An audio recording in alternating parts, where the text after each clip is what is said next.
talak 3, apabila talak 3 dijatuhkan, rumah tangga mereka tidak boleh diulangi lagi untuk ketiga kalinya melalui rujuk. Wanita yang menjalani talak 3 yang kemudian masih ingin membina rumah tangga, maka harus menikah dengan pria lain.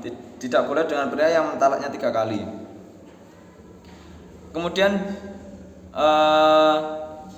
bila rumah tangga dengan pria yang kedua ini juga berjalan tidak mulus sehingga harus berakhir dengan perceraian, maka wanita tersebut boleh menikah lagi dengan pria pertama, dengan catatan bila masa iddahnya sudah habis. Juga dari perceraian dengan suami yang terakhir diharapkan berdasarkan pengalaman yang telah dilalui mereka akan dapat membina rumah tangga dengan benar, jadi tidak jatuh ke lubang yang sama kedua kalinya.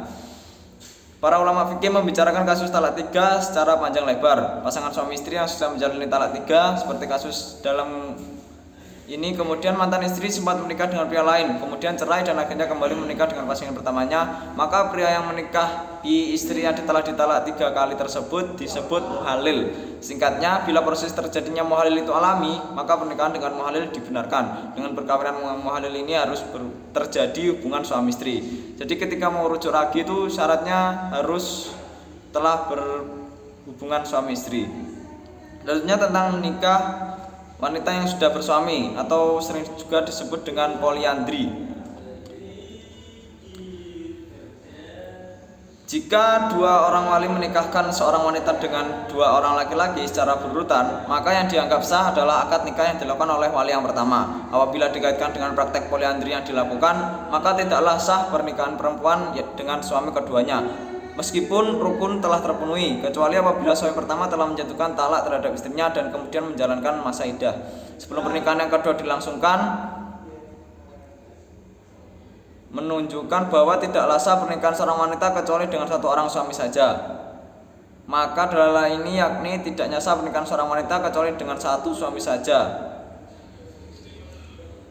Jadi singkatnya, kalau wanita sedang bersuami lalu menikah lagi, itu akadnya nikah tetap sah, namun hubungan dengan suami yang kedua tadi tidaklah masuk dalam hubungan pernikahan.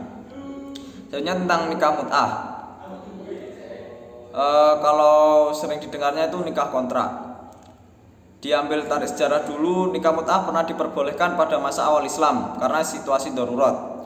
Saat itu seorang yang mengembara di suatu negeri tanpa memiliki pengetahuan beberapa lama akan tinggal, lalu dia menikah dengan seorang wanita sekitar masa bermukim di negeri itu. Istrinya itu memelihara hartanya dan mengurusinya hingga turunnya ayat yang berbunyi, orang-orang yang menjaga kemaluannya kecuali pada istrinya dan budaknya. Nikah mut'ah pernah diperbolehkan karena masyarakat Islam saat itu masih dalam proses masa transisi dari zaman jahiliyah kepada Islam. Akan tetapi Rasulullah SAW kemudian melarang praktik nikah mut'ah. Hal ini juga ditegaskan dalam bahwa pernikahan mut'ah praktiknya seperti nikah kontrak yang mana hukumnya kebolehannya sudah termasuk atau terhapus. Karena itulah para ulama dari seluruh mazhab maupun sepakat nikah mut'ah hukumnya haram dan memasukkannya dalam jenis perkawinan yang batil. Bahkan pelaku nikah disamakan dengan pezina. Di zaman sekarang nikah mut'ah semakin jelas dan akan keharamannya, sebab jika ditinjau dari perspektif rukunnya, nikah mut'ah dipandang batil karena ketidakadaan saksi, wali dan pembatasan masa nikah yang menjadikan nikah tidak sah. Kalaupun ada saksi dan wali, tidak jarang para pelakunya adalah palsu. Tentunya dalam pernikahan itu diharapkan langgeng sehidup dan semati, bahkan sampai ke yaumul akhir. Jadi tidak etis jika kita selaku orang yang berpendidikan melakukan hal tersebut. Di Indonesia pun Dewan Pimpinan MUI sudah mengeluarkan fatwa terkait kawin kontrak sejak 25 Oktober 1997. Dalam fatwanya MUI memutuskan bahwa nikah kontrak atau mut'ah hukumnya haram. Mungkin itu dari saya. Sekian.